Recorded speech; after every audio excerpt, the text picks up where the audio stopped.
Let me be clear.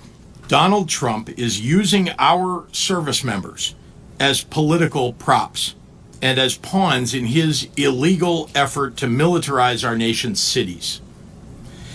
I want to thank Attorney General Kwame Raoul and his staff, along with my General Counsel Ann Spillane and our excellent Governor's Office legal team, for working tirelessly for weeks now to prepare federal lawsuits in anticipation of this unconstitutional invasion of Illinois by the federal government. Since the beginning of this invasion, families have been snatched up off the streets or removed from their homes, zip-tied and detained for hours, including especially U.S. citizens and legal residents of our state. And in the words of CBP Chief Patrol Agent Greg Bovino, they're being chosen by how they look.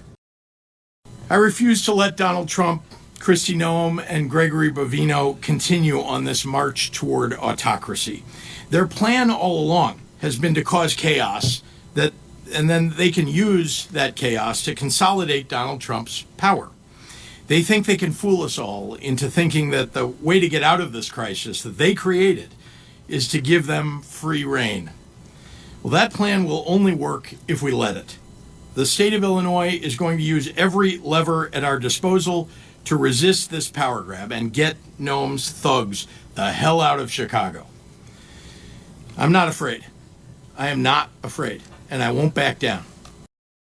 In the more than 40 lawsuits we have filed challenging the Trump administration's unlawful actions, we've explained that the executive branch has to follow the law.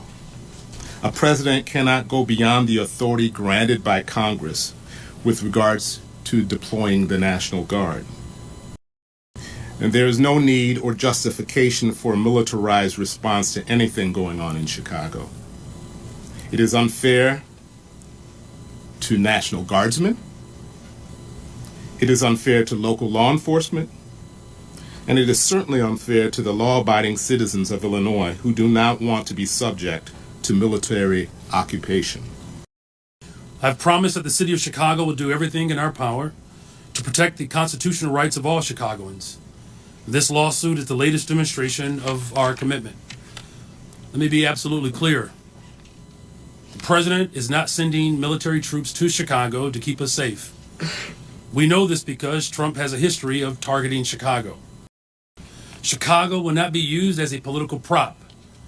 Chicago will not be intimidated, and we will not be silent. And to our residents, know that we are fighting for you and using every legal avenue to protect your rights, dignity, and your humanity.